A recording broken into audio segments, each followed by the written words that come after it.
25. I need to know that x is equal to negative b plus or minus the square root of b squared minus 4ac all over 2a.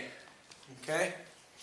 I need to know that I have a, b, and c, whereas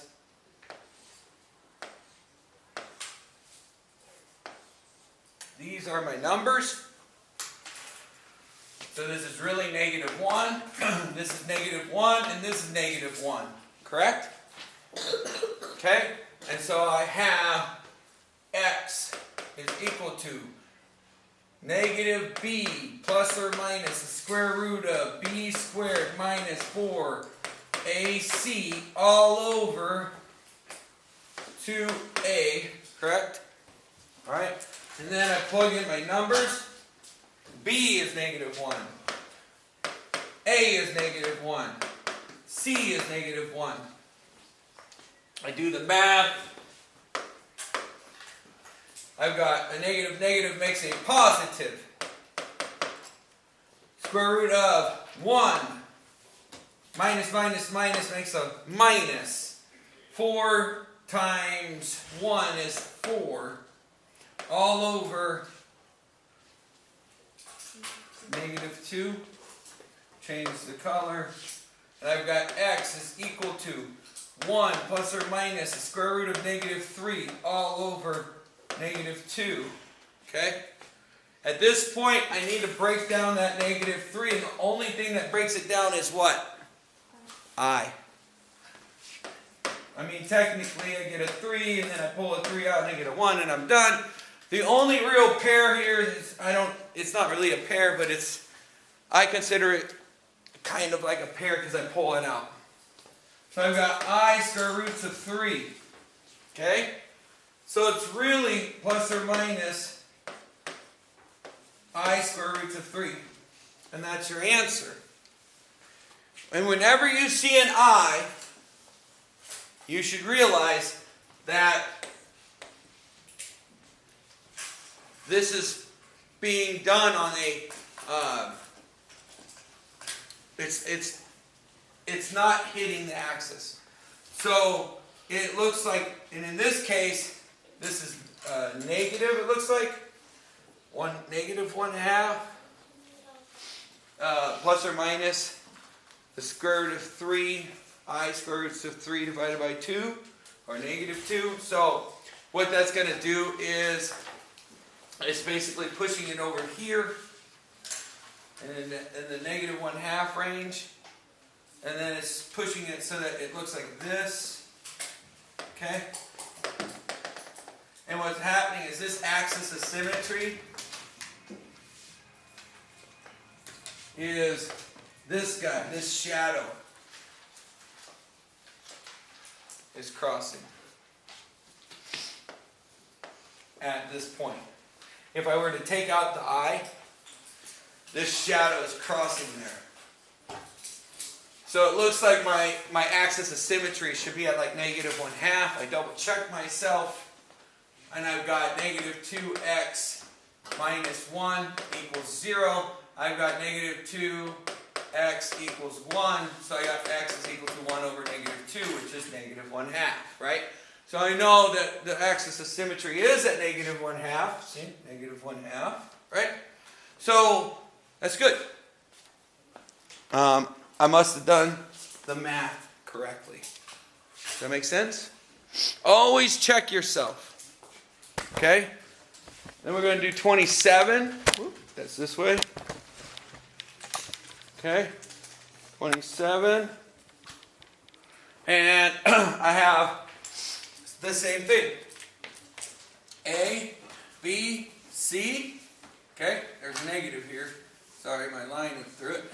Okay? So I have negative B plus or minus the square root of B squared minus 4AC all over 2A. And I start plugging things in. So B is 7 and 7, and A is 2 and 2, and C is negative 13. Okay? And then I do the math. Negative 7 plus or minus the square root of 49. Minus minus makes a plus. 4 times 2 is 8. 8 times 13 is 80 plus 24 is what? Good, 104. Right? So 8 times 13 is 80 plus 24, right? 80 and 24 is 104. Okay? All over 4. There we go. So now I have negative 7 plus or minus the square root of, and these are adding because of these two minuses, right? So I have 49 and 104. That's what, 153? Is that right? Okay? All over 4. And I look at 153 and I go, well, hey, what can I do with that? I can try to break it down, right? It looks prime. Well, any big odd number looks prime, right? But we don't know if it is. We have to try some things out. So we try a 2. 2 ain't going to happen because it's odd. We try a 3. 1 and 5 is 6 plus 3 is 9. Oh, well, 3 goes into it. Okay? So it's not prime. 3 goes into 15 5 times with nothing left over, so 3 goes into 3 once. Then we look at 51. Okay? 51.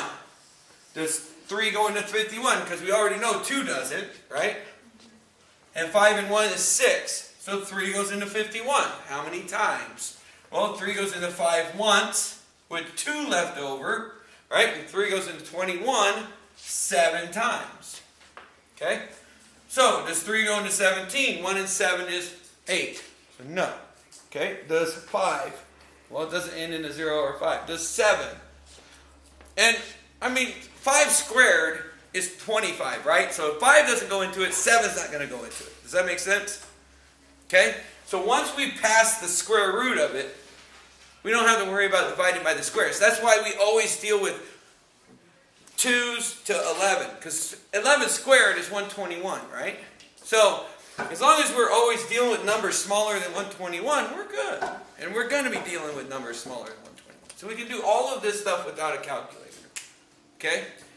So, I'm just working with 17 and 1. I pull out my pair.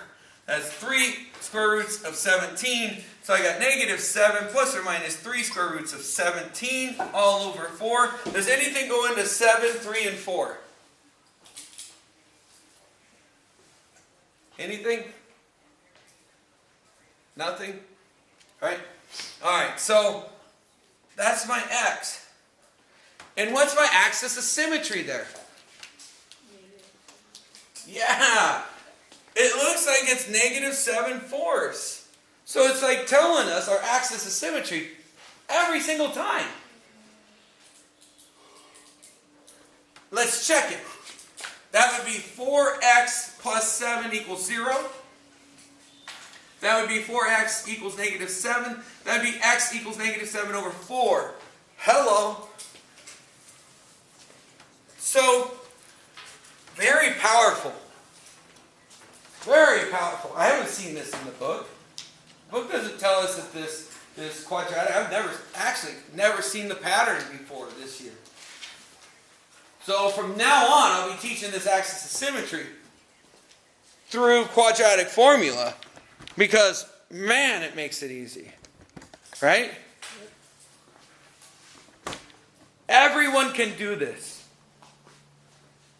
If you notice a pattern, try it out. Once you've done it 3, 4, 5 times, you know it's going to happen every time. Okay? Next. Again.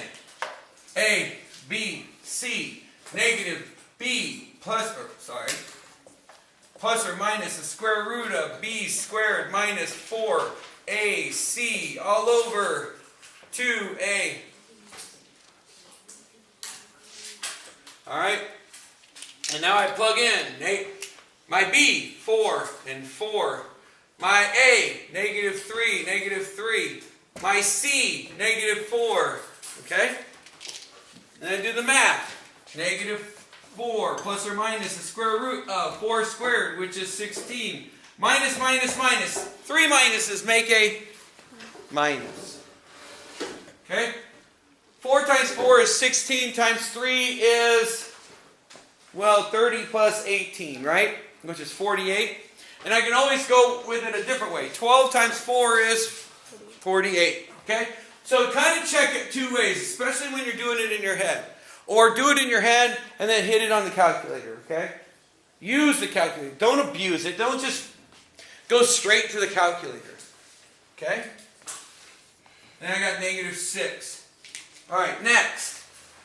16 minus 48. Uh-oh. What's that telling me right away? What should I know right now? Because this is what's coming up in the next couple problems. Is what we call the discriminant. This is a beautiful thing. This tells us, it's a discriminant. It discriminates. It tells me whether I'm going to have 2 solutions, 1 solution, or no real solution. Every time. And right now I know I have no real solution. Why?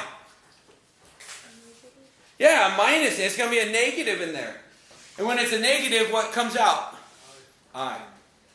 Okay? So, when I do this minus 16, I get what? 32, 22? Is that right? No, 32. Right? My bad. Negative 32. Correct? Help me out. Sometimes my math is wrong. It's early. Okay? And then I got to pull out that negative 32, right? And negative 32 is not as easy as just pulling out the I. That's the start. Then I've got to pull out the 32. So 2 goes into 32 16 times. 2 goes into 16 8 times. 2 goes into 8 4 times. 2 goes into 4 twice. 2 goes into 2 once. Heck, that's a lot of 2s. In fact, there should be 5 of them. 1, 2 pairs. So I bring down the 2 and the other 2 and the I. And then the last 2 gets left in the box. So I have 4I square root 2. So I bring that back into here. I got minus 4 plus or minus 4I square root 2 all over negative 6. Do I like negatives in the bottom? No. So I get rid of them. By what? Dividing by a negative. Yeah? But we're going to do negative 2. Why negative 2? Yeah, what goes into this, this, and this? Right? What goes into this, this, and this?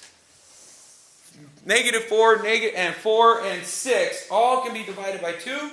I want to get rid of the negative, so I do negative 2. Negative 2 goes into negative 4 2 times. Negative 2 goes into 4 2 times. With the I left over, it doesn't do anything to this because this is shielded. Negative 2 goes into negative 6 3 times, right? Gets rid of that negative. And now here I am at x equals. And what is my axis of symmetry? If we follow the pattern. 2/3. How can I check it? How do I know this is the axis? How do I check it? Yes, 2 times A. Remember, 2A plus B equals 0. 2 times negative 3 is negative 6x. 2 times 4, just plus 4, right, equals 0. So I get negative 6x equals negative 4. So I get x is equal to 4 over 6. Why is that not 2/3? Because I didn't simplify. It was 4/6 before, right? But I didn't simplify. I got to simplify it. This is really 2/3. Okay? So the axis is 2/3. So I checked it, right? You got to do this every time. Every time. Okay?